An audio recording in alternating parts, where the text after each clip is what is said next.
no cuidamos lo que tenemos, que lo va a cuidar. No. Está bueno. Oye, cuando Dios sacó al pueblo de Egipto fue para que no pasara más problemas. Se acabó, así fue. ¿Cómo tú crees que vamos a seguir viviendo lo mismo? No, ¿qué va, muchachos? Cada rato yo les cuento, le hago el cuento porque me acuerdo que un día Daisy dijo, un día se le ocurrió decir, no, si a mi hija, a la flaquita Yadira, como le gusta el jamón a esa niña. Y ella se sentaba, hermano, y todo el mundo comiendo bueno, y ellos comiendo un huevito cada uno y un arrocito blanco. Todo el mundo comiendo papita frita y ellos comiendo arrocito blanco con huevito. Yo le dije, ¿qué le gusta a ella? El jamón. Ok, está bien. ¿Vivo o qué, mi papá? Hace falta que me compre una pierna de jamón, como completa, tráemela para acá completa, la cogí, la cogí, le dije, placa, a partir de ahora saca piel, cada vez que tú quieras ven y come. Esa niña comía jamón, que eso, hermano, yo quisiera que todavía se lo digo y ella se ríe, pero si usted ve a esa niña comiendo jamón, hermano, más nunca se me olvidó. Gracias a Dios me di el gusto, bueno, de hecho me gusta, me di el gusto de ayudar a esos niños a que hicieran lo que quisieran. Se acabó la miseria, la necesidad, se acabó. ¿Por qué si tenemos no podemos ayudarlo? No es el caso de educarlo, no hablamos de eso. Pero también está difícil estar comiendo. Yo no me comería un bistec delante de una persona que le gusta el bistec y que está comiendo un huevo blanco, un arroz blanco y se acabó, hermano. Yo por lo menos no puedo hacer eso. No puedo hacerlo. Ya les digo que no, tampoco así. Gloria a Dios. Vaya conmigo al libro de Hebreos. Seguimos en el libro de Hebreos. No sé si ha aprendido algo del libro de Hebreos, pero seguimos aprendiendo. Hebreos capítulo 1. Gloria sea el nombre de Jesucristo. Bajo el tema la superioridad de Jesucristo, vamos a predicar hoy Jesús nuestro sacerdote. Hebreos capítulo 1, versículo 1, seguimos y dice así. Dios, habiendo hablado muchas veces y de muchas maneras en otro tiempo a los padres por los profetas, en estos postreros días nos ha hablado por el Hijo, a quien constituyó heredero de todo y por quien asimismo hizo el universo.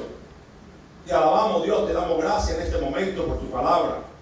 Venimos rogando y suplicando la dirección de tu Espíritu Santo, que seas tú, Dios mío, ayudándote, dándonos la sabiduría y la capacidad para poder predicar tu palabra y que tu pueblo sea edificado con el fundamento de tu palabra, Dios mío. Que sea tu palabra hablando a sus vidas, fortaleciendo sus vidas, poniendo cimiento en la fe de ellos, para que en todo momento ellos estén firmes y plantados en la roca que es Cristo, por medio de tu palabra y no por filosofías huecas, sutileza de los hombres. A ti sea la gloria por los siglos de los siglos. Desata, oh Dios, el entendimiento de tu pueblo. En el nombre de Jesús, amén. Pueden sentarse. Gloria sea el nombre de Jesús. El libro de Hebreos es un libro un poco complicado, ¿no? Un poco difícil de entender. Pero una vez que usted lo lee y lo vuelve a leer y sigue leyendo, usted llega al momento que lo entiende. Recuerdo que hace muchos años escuché a un hermano decir que él venía de la iglesia bautista y estaba con nosotros, con los pentecostales. Y él dijo, hay una regla en la iglesia bautista, cuando usted va al seminario, que es esta. Cuando tú vayas a predicar algo, tú usas el pasaje y lo lees por lo menos 7 veces y vas copiando lo que tú vas extrayendo de él cada vez que tú lo leas. Porque lo lees ahora una vez y ves algo, lo lees la segunda vez y vas a ver más cosas, lo vuelves a leer y llega un momento en que ves lo que no leíste la primera vez. Por eso es importante releer las cosas. Jesús nos mostró que para que la palabra de Dios se pudiera dar el fruto en nuestra vida y no fuera infructuosa, lo que debemos hacer. Y, o sea, en otras palabras, la palabra de Dios puede que no dé fruto de salvación y no dé fruto en nuestra vida. Ahora, tú dirás, bueno, si la palabra de Dios es viva y eficaz, dice Hebreos 4:12, creo que lo dice ahí. Y Isaías 55 dice que como desciende de los cielos la lluvia y la nieve y va a tierra y no regresa, dice, hace producir y germinar semillas que siembra y paga que come, así será su palabra, no volverá a él vacía. ¿Cómo es posible que Jesucristo diga que la palabra se hace infructuosa? Sí se hace infructuosa. Y eso es lo que estamos viendo en esto porque a veces decimos, hermano, la palabra de Dios se cumple, no volverá vacía. Dios dijo, sí, yo sé que Dios dijo y dijo, pero Él no dijo que tu hijo va a ser salvo, porque va a ser salvo. De hecho, las personas se salvan por el conocimiento y oír la palabra de Dios, por escuchar el evangelio de Jesucristo. Y la palabra de Dios que es sembrada en su tiempo puede dar fruto, pero Jesús enseñó algo, puede que sea infructuosa. Y eso lo vamos a ver ahí en Mateo capítulo 13. Vaya conmigo a Mateo capítulo 13. Porque si leemos solamente el contexto de lo que se dice en Isaías 55, nos quedamos ahí y no vamos al contexto general de la Biblia, no lo vamos a ver. Mateo 13, 22 dice: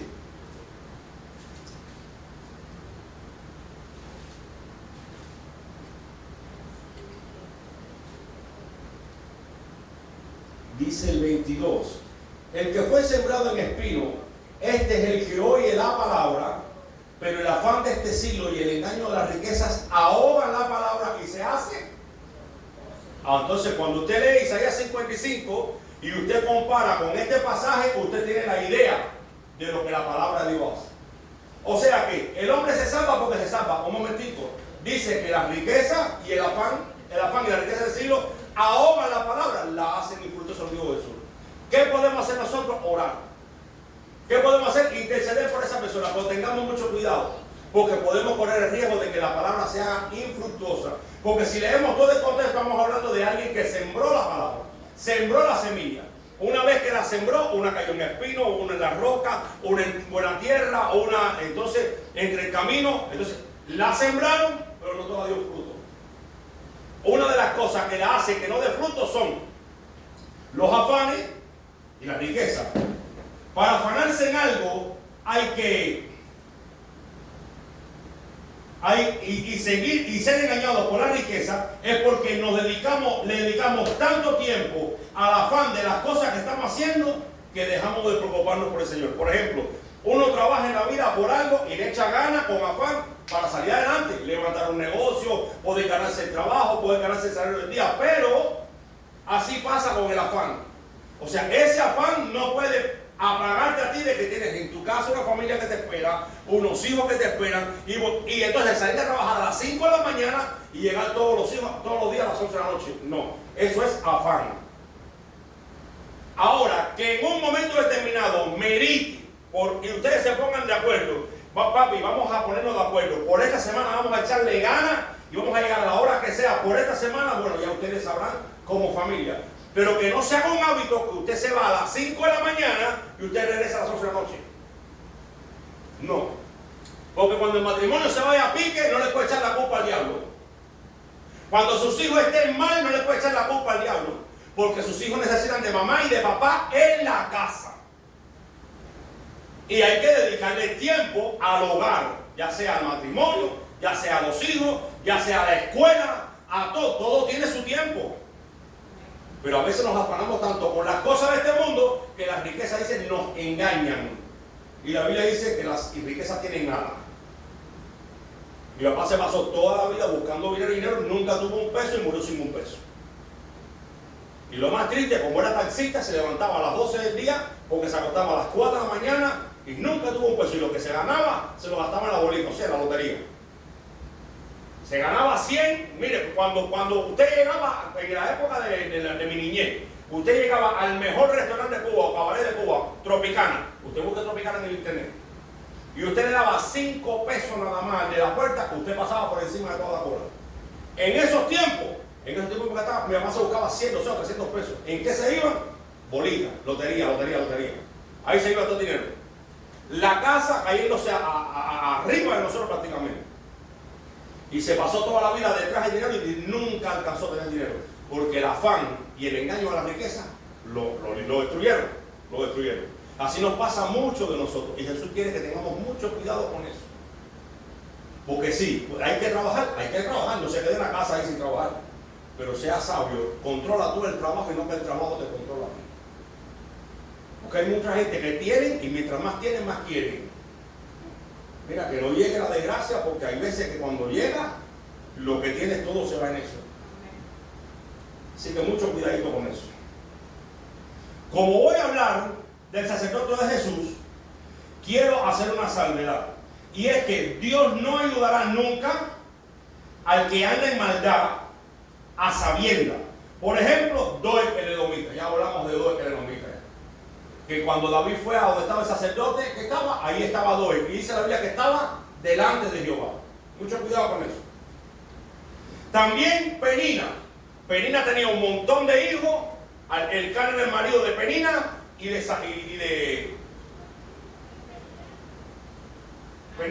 de Ana.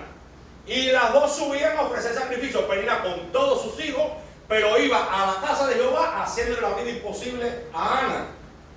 Hay mucha gente que van al templo para hacerle la vida imposible a otros hermanos. Y si no lo ponen en su corazón, cuando salen del templo y van camino a su casa o camino al templo, van maquinando cosas malas en su corazón contra alguien que también es cristiano, que no venga a la misma iglesia. Dios no oye a esa gente, perdóname. Porque si Dios le respondiera, tuvieran partido ya la vida hace mucho rato. No has desaparecido de esta tierra porque Dios te ha guardado a pesar de los malos deseos que muchos te han deseado. Fíjate cómo te estoy diciendo.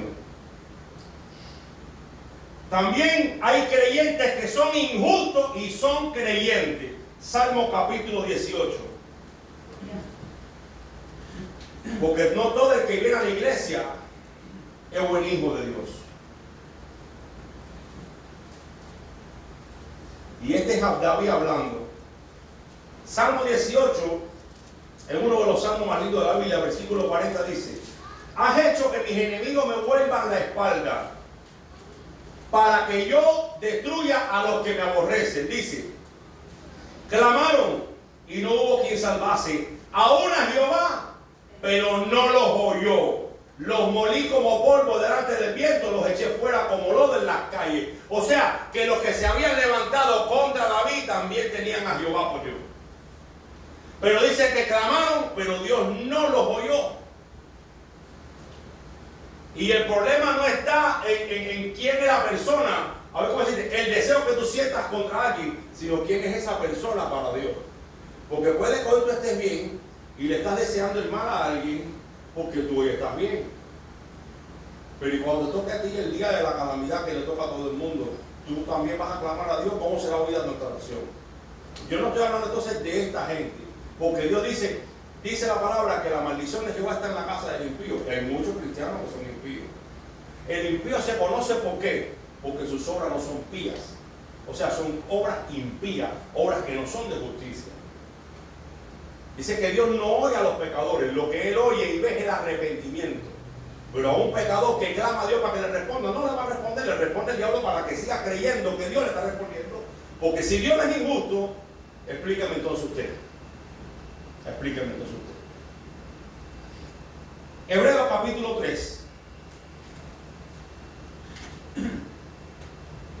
El escritor de Hebreos nos enseña y recuerda que el perseverar en la fe es de todos los días. Hebreos capítulo 3.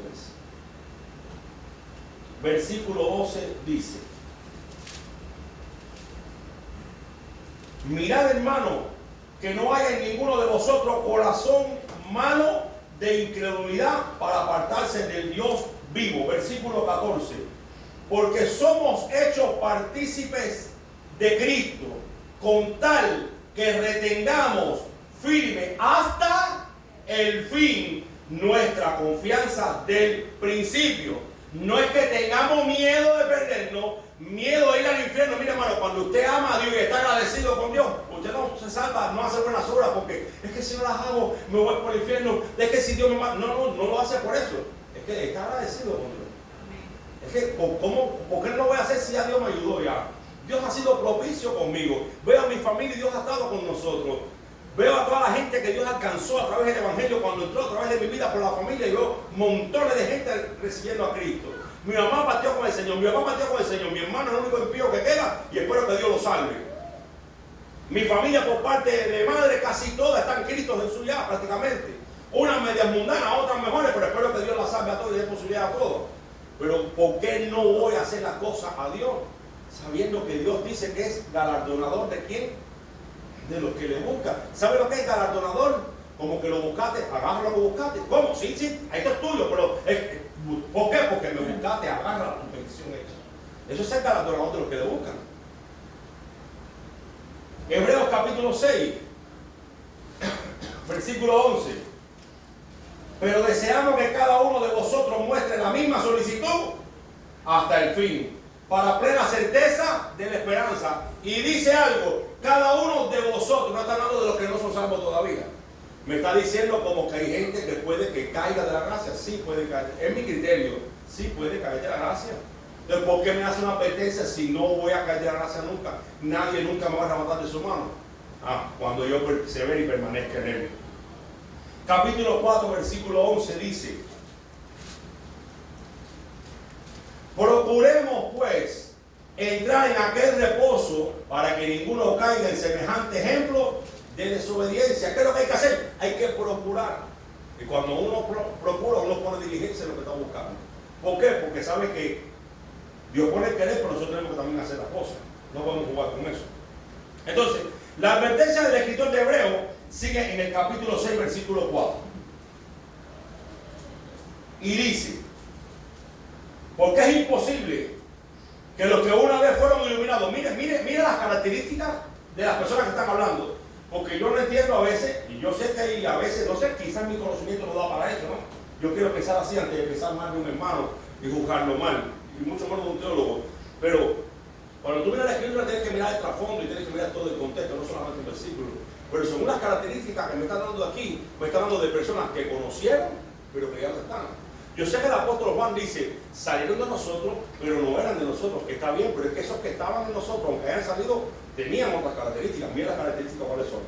Versículo 4 de Hebreos 6. Porque es imposible que los que una vez fueron iluminados y gustaron del don celestial y fueron hechos partícipes del Espíritu Santo, asimismo gustaron de la buena palabra de Dios y los poderes del siglo venidero, y recayeron, sean otra vez renovados para arrepentimiento, crucificando de nuevo para sí mismo al Hijo de Dios y exponiéndole a vituperio.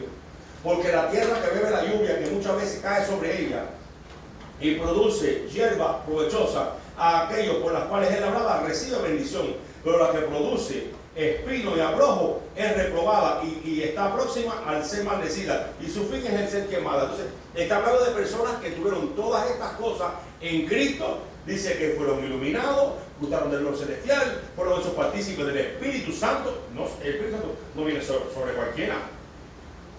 Dice, gustaron de la buena palabra de Dios y los poderes del siglo venidero, pero recayeron. Aquí no está hablando de un pecado, porque bien dice el apóstol Juan, si alguno hubiera pecado, abogado tenemos para poder padre. Juan sabía que íbamos a fallar en algún momento determinado, íbamos a pecar. El problema es que el recaer aquí se trata de volver para atrás. Olvídate de Dios, olvídate de Cristo, no quiero que vale más nada. Una vez le predicó a una muchacha, le creo que se lo dijo una vez ya, jovencita, como tu hija así, lo que es un mayor de edad. Oye, nunca has buscado al Señor. Mira, me acuerdo que estábamos trabajando en un gimnasio, un gym, y estábamos haciendo todo lo que es la parte de electricidad. Y habían unos lifts, hermano, que tenían casi 40 pies, diría yo, para arriba, 50 pies, porque era altísimo aquello. De hecho, eran eléctricos. Y nos poníamos ahí, Dios mío, perdona mis pecados, Señor, mira, voy a subir. Uno lo hace para esto y dice, oye, y nunca has buscado a Cristo. Dice, mira lo que te voy a decir. Así, hermano, me paró y seco esa mujer. Mira lo que te voy a decir. Yo fui evangelista. Y me quedé así, pero ¿qué? He buscado a Cristo, he buscado al Señor. Y no quiero que me hables de Cristo. Es más, ni me hables más, ni me toques más el tema.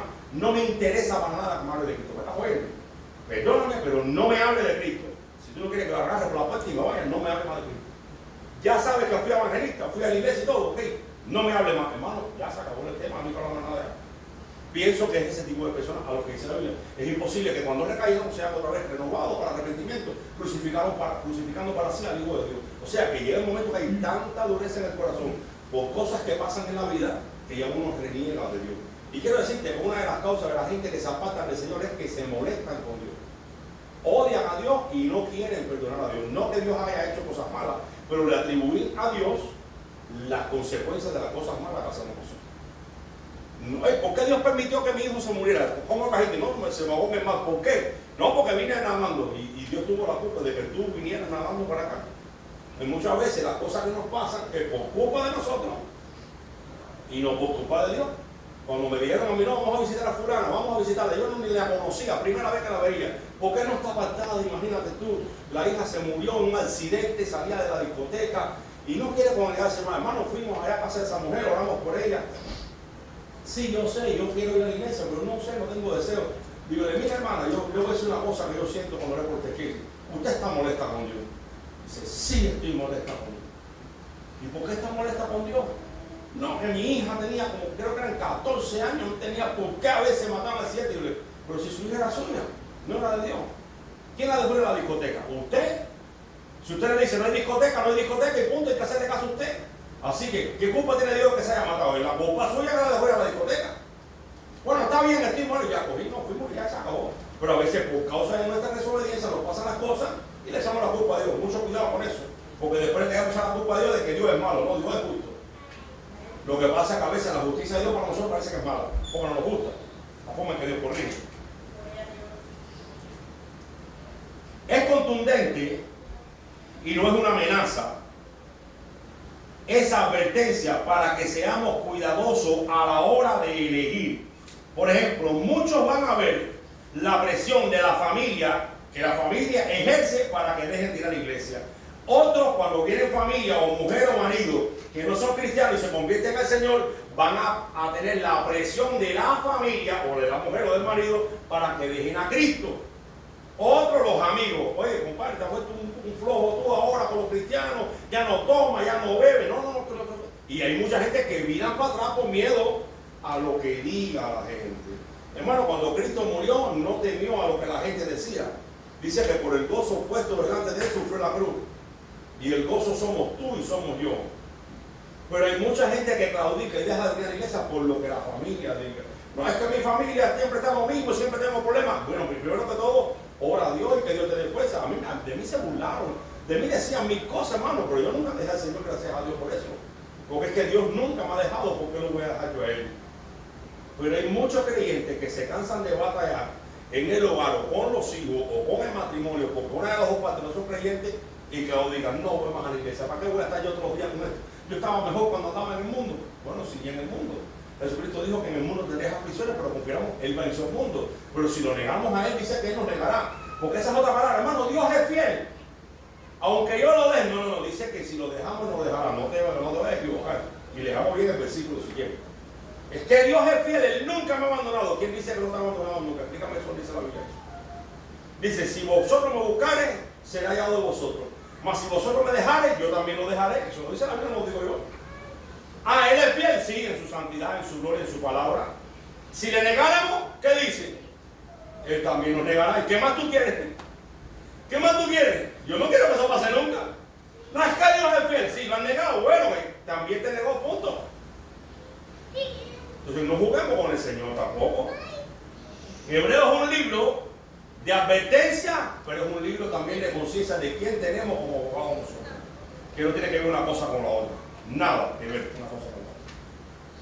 Ahora, el escritor nos muestra que no debemos volver atrás.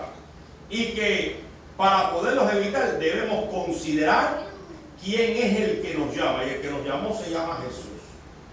No es solamente un Jesús crucificado como lo tienen en algunas iglesias. No estamos hablando de eso. Nos llama con promesa de vida eterna. Capítulo 6, versículo 13 dice: porque cuando Dios hizo la promesa a Abraham, no pudiendo jurar por otro mayor, juró por sí mismo. Fíjese este Dios que tenemos. Diciendo: de cierto te bendeciré con abundancia y te multiplicaré grandemente. Y habiendo esperado con paciencia, alcanzó la promesa. Porque los hombres ciertamente juran por uno mayor que ellos, y para ellos el fin de toda controversia es el juramento para confirmación.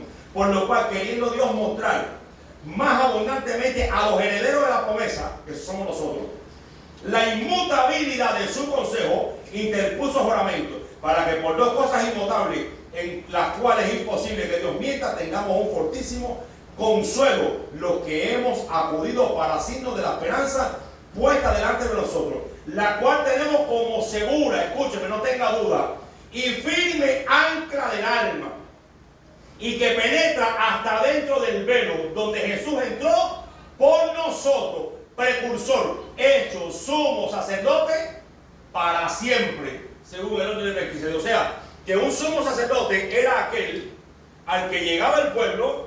Cuando ustedes oían hablar a Jesús y Jesús hacía un milagro, que decía: voy y muéstrate el sacerdote y paga la ofrenda que ordenó Moisés. Eso es lo que decía, ¿verdad? O sea, una persona estaba leprosa, tenía que buscar su ofrenda, un animal, un ave, lo que sea, porque habían 3 niveles de ofrenda. Había un nivel de ofrenda para la gente que tenía dinero y tenía posibilidad. Cuando digo dinero es que tenían muchos bienes.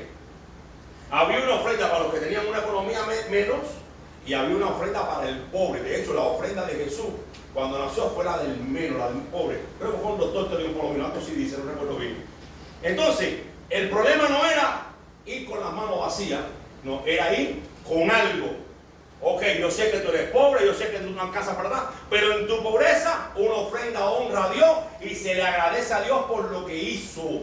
Por eso yo le aconsejo a los padres que enseñen a sus hijos a ofrendar desde ya, para que no amen tanto el dinero como para cuando lleguen a grande y vean mucha riqueza y ustedes den testimonio de cómo Dios es el que los bendice y por qué ustedes ofrendan y diezman a Dios, para que ellos cuando lleguen a su edad también sean agradecidos y entiendan que el Dios que bendijo a sus padres es el Dios que los bendice a ellos. Y en aquel tiempo le decía a Jesús, vete, presenta al sacerdote y presenta la ofrenda que ordenó Moisés.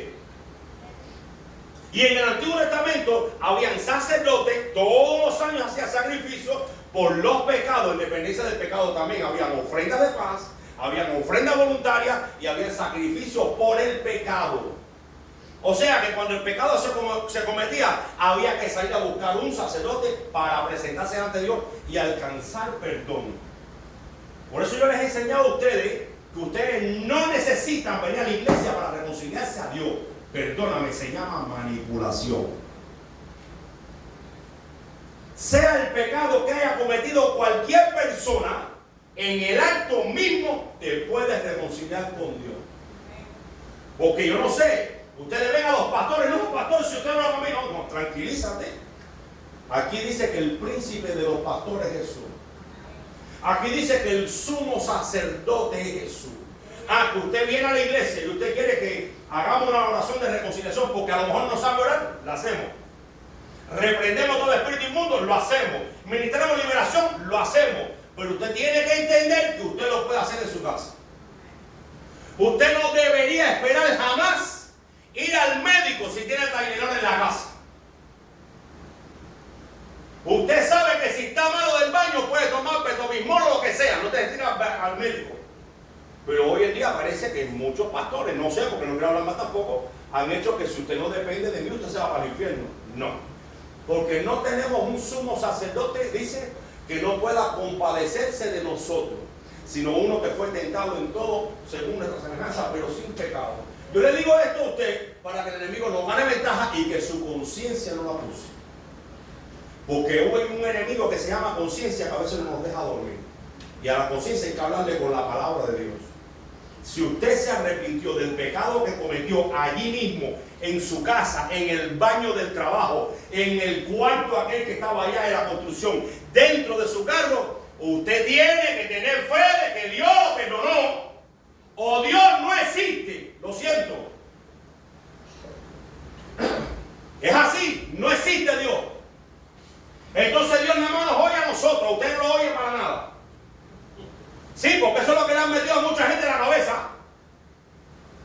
No, es que el hermano, no. Usted también. Aquí todos estamos bajo maldición porque estamos bajo pecado, dice la palabra de Dios. Punto. Que uno sirve aquí, que otro sirve de otra manera. Sirvo aquí porque usted no lo hace. A lo mejor usted está llamado a otra cosa. A lo mejor en el futuro usted lo hace y se está preparando ahora. O a lo mejor su llamado es otro. Pero no hay una mejor corona para el pastor que para la otra gente. No hay mejor corona para un apóstol. No hay, la corona es para el que sirve. En el área que sea. En el área que sea. Usted tiene que saber que donde quiera que usted se encuentre, aun cuando haya fallado, tiene un abogado que entró para siempre. Si usted no se come esa pastilla, usted no es sano de esa incredulidad. Hay una enfermedad que se llama duda, que solo se mata con la pastilla esa. Donde Jesús entró por nosotros, como precursor, hecho sumo sacerdote, para siempre, para siempre, para siempre, para siempre, para siempre. Y que lo guste, el que le guste, y el que no, que siga comiendo cable por ahí.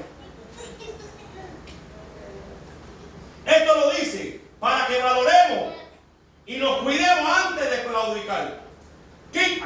Hay mucha gente que se ahorcan y se matan por el pecado. Porque no saben que Dios perdona y lo perdona todo. Punto.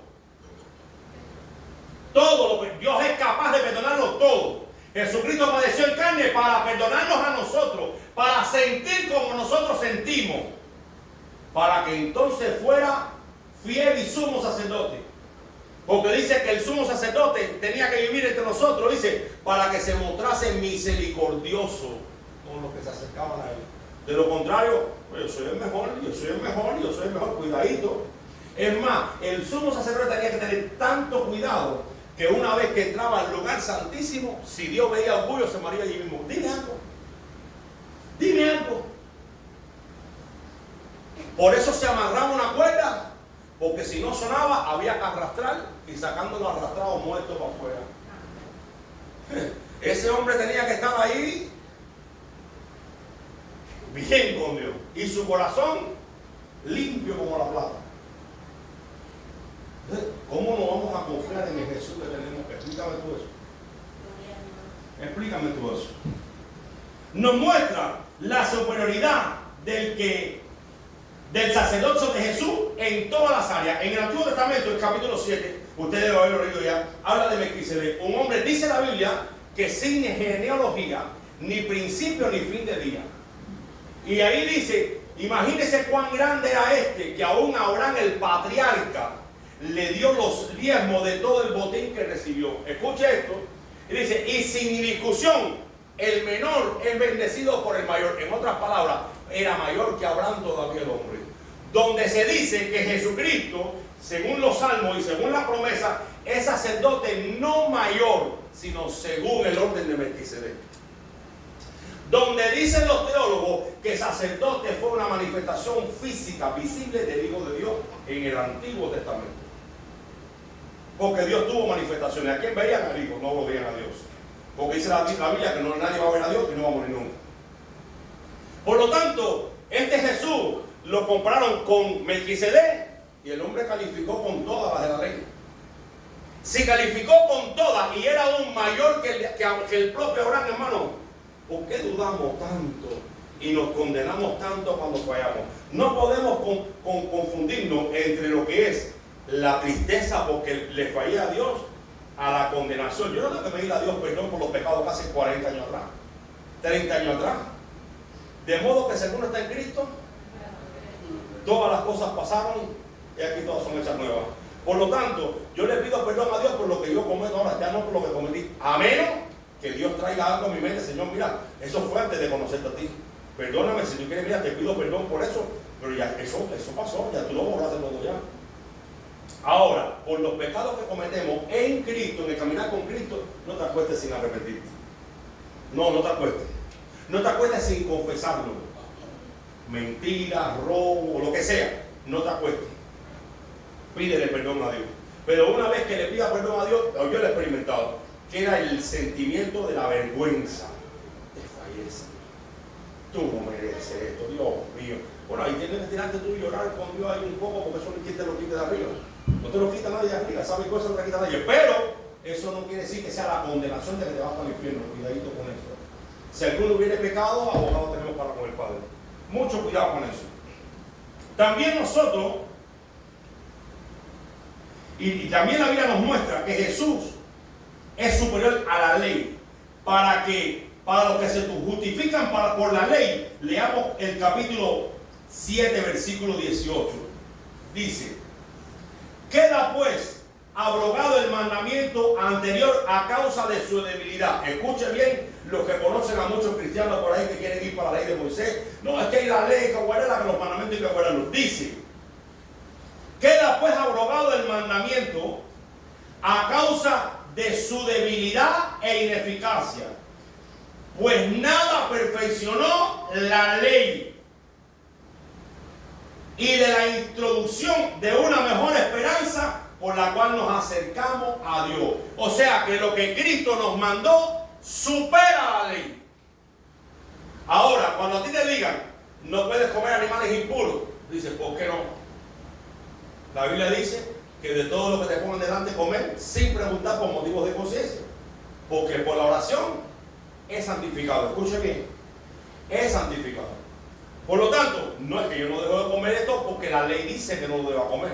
Es que yo no lo como porque no me gusta quizás.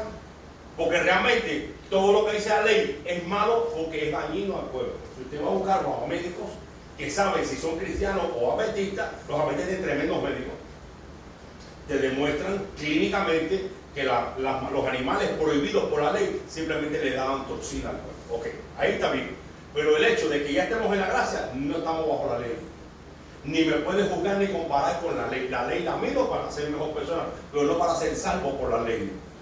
No hay mandamiento a guardar el sábado ni el domingo en el Nuevo Testamento. Mandamiento, solo hay 4. Hechos capítulo 15, absteneos de fornicación, de ahogado de sangre y de los sacrificados a los ídolos. Son 4 mandamientos que yo conozco. ¿Por qué? Porque Moisés tiene que lo predique donde, en la sinagoga, donde es leído cada día de reposo. Por lo tanto, mucho cuidado a los que quieren estar bajo la ley, el libro de Gálatas. Los que por la ley os justificáis de la gracia que dice, habéis caído. Entonces, si usted no conoce la escritura un poquitico, aunque sea, se va con el primero que venga. ¿Dónde está la doctrina nuestra? En las cartas de Pablo. El libro de los Hechos no es doctrina. Los evangelios no es doctrina. Nos enseñan dónde se explican los evangelios en el libro de los Hechos. Mucho más ampliamente. Jesús habló 2 o 3 versículos de matrimonio. Pablo le dedicó un capítulo completo al matrimonio. Su 1 Corintios capítulo 100. Jesús no habló de la salvación por fe desde el punto de vista explicativo, explícito. Sin embargo, Pablo sí habla de la salvación por fe completamente. Sobre todo el libro de Juan también habla por eso. Y muchas veces cuando se usa tu fe te ha salvado, no está hablando de vida eterna, habla de sanidad. Porque la palabra salvar se usaba en el original griego para sanidad y para salvación. Hija, ven paz, tu fe te ha salvado. La fe que tuvo la sanó. No es que la salvó para la vida eterna, no podemos confundir las cosas. Porque la misma palabra salvar se usa para las 2 cosas. Mucho cuidado con eso. Mucho cuidado con eso. Gálatas 2:7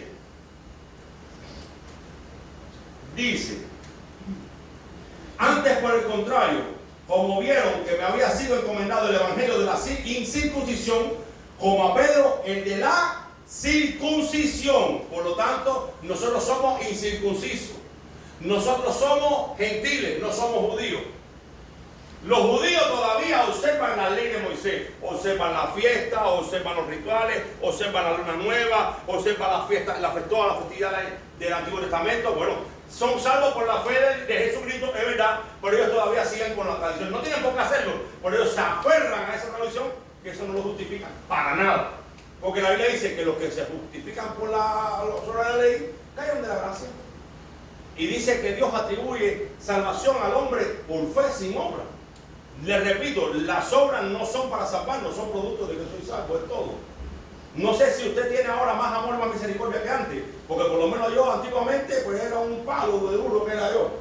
Me importaba cualquier cosa lo mismo, y si me podía robar lo que sea, me lo llevaba. Y aprovecharle, mira, yo soy técnico en electrónica desde los 15 años por un sueño, ni porque lo estudié, por un sueño, lo estudié todos los años.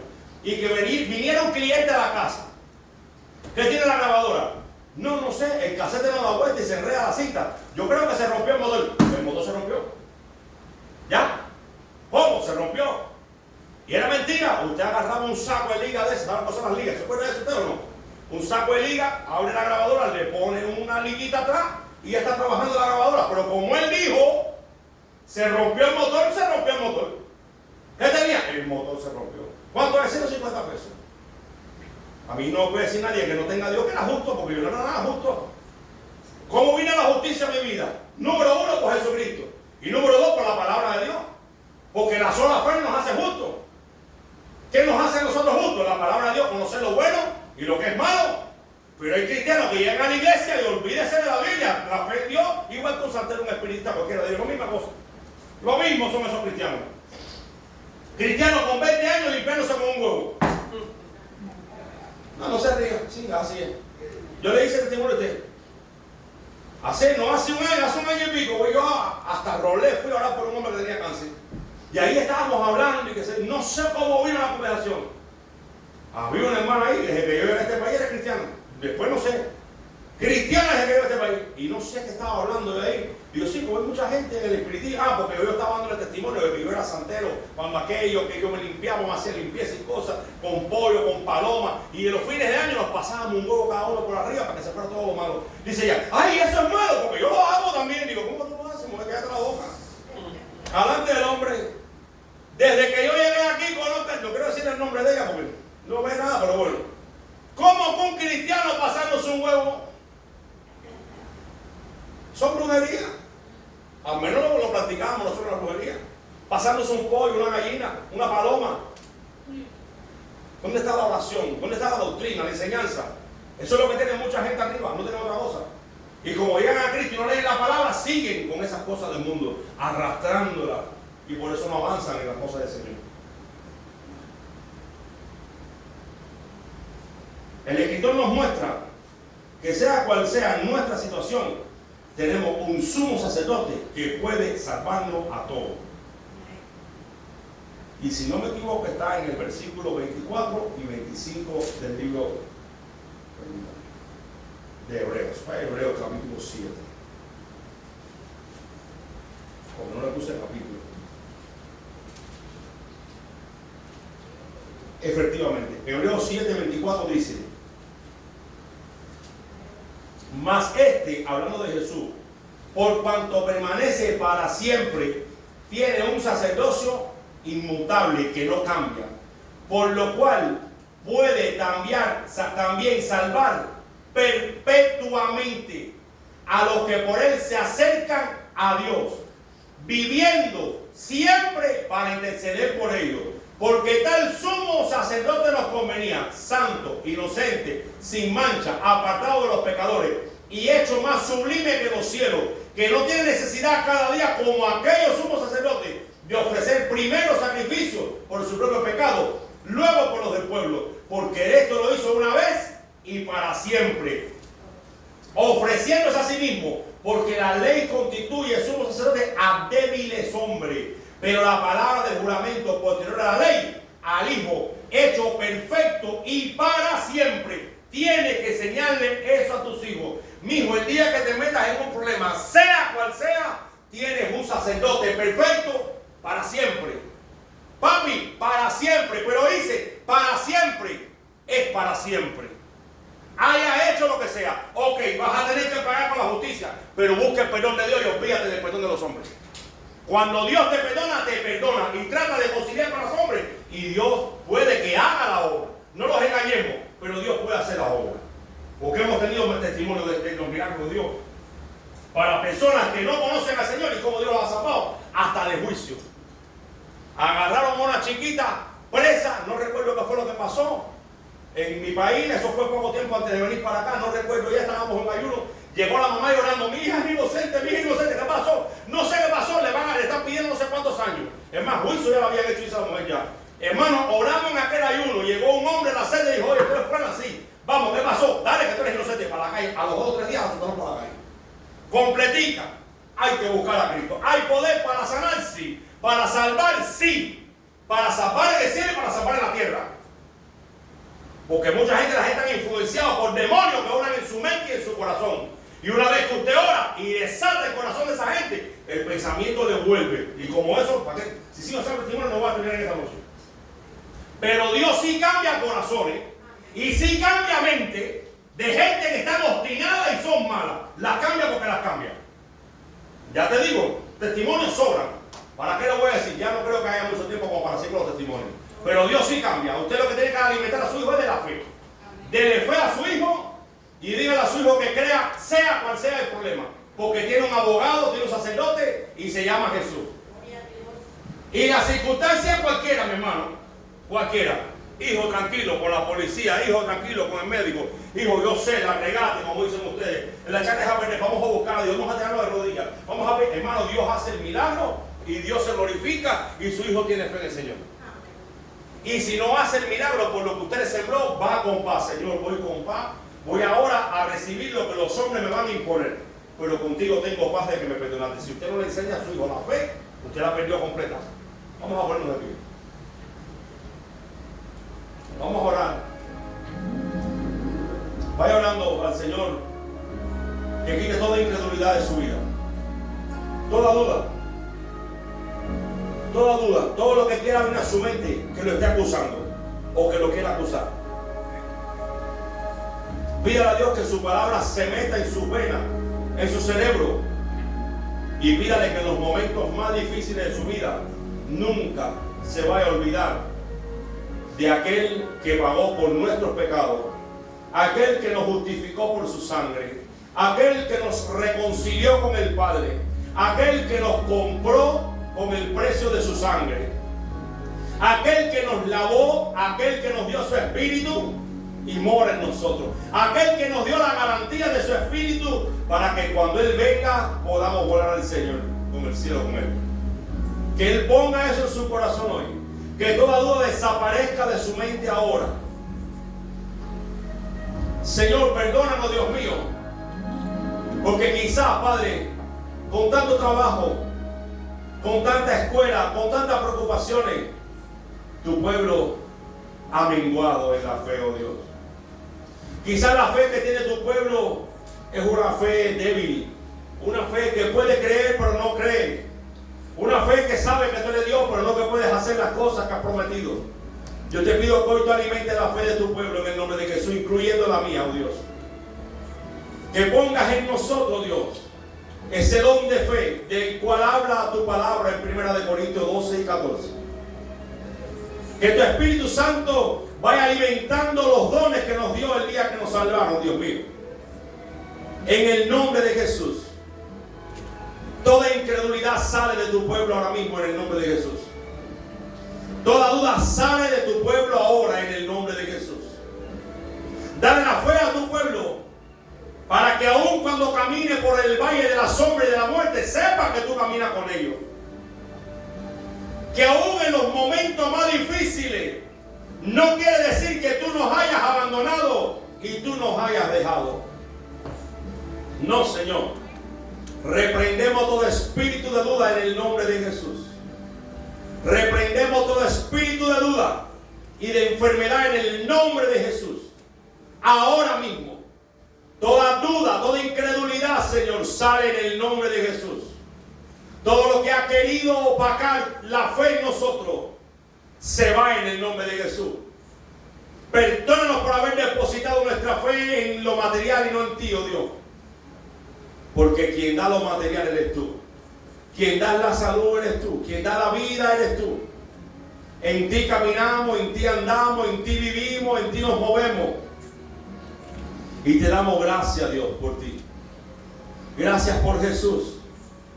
Porque ciertamente entró a un lugar, a tu presencia, para interceder para siempre por nosotros.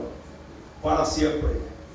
Y con su sacrificio nos hizo perfecto y completo para siempre. Ayúdanos a vivir y a resplandecer como luminares en este mundo, Dios. Como testimonio de la salvación que nos has dado. Reprendemos el espíritu de miedo y de duda que nos quiere hacer creer que no somos salvos. Es más, nos hacemos de tu palabra que es como un ancla, Dios mío, en nuestra alma, y nos muestra que si Cristo murió por todo, entonces todos morimos y nadie nos va a arrebatar, como dijo Jesús, de tu mano, oh Dios de Israel. En tus manos estamos y en tus manos descansamos.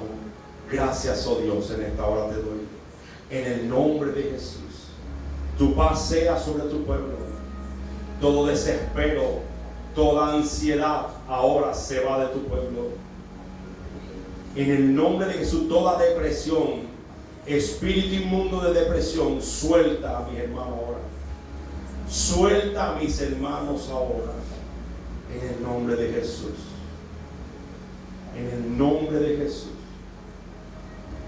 En el nombre de Jesús.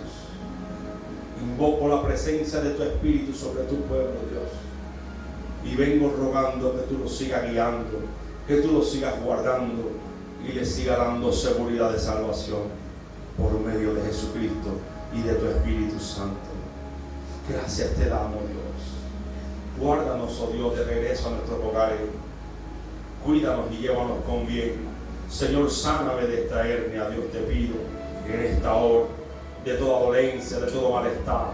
Yo te lo vengo rogando en el todopoderoso nombre de Jesucristo. Tú eres el Dios de Abraham, de Isaac y de Jacob, el Dios que nos formó, el que nos puso nombre, el que nos apartó de este mundo para ti. En esta hora pido sanidad, oh Dios, y vengo creyendo en tu mano de poder y tu milagro, en el nombre de Jesús. En el nombre de Jesús, llévanos de regreso a nuestros hogares, Dios, con bien, cuidándonos de todo problema, de todo accidente, y que el domingo podamos estar todos en este lugar para honrar, glorificar y exaltar tu glorioso nombre. En el nombre todopoderoso de Jesús, sea a ti la gloria por los siglos de los siglos. Amén y amén. Y el pueblo de Dios dice: no es con ejército ni es con fuerza, sino con el Espíritu de Jehová de los ejércitos. Gloria a Dios, hermano. Despídase de su hermano. Gloria a Dios. Dios me los siga bendiciendo a todos. Bendito sea el Señor para siempre.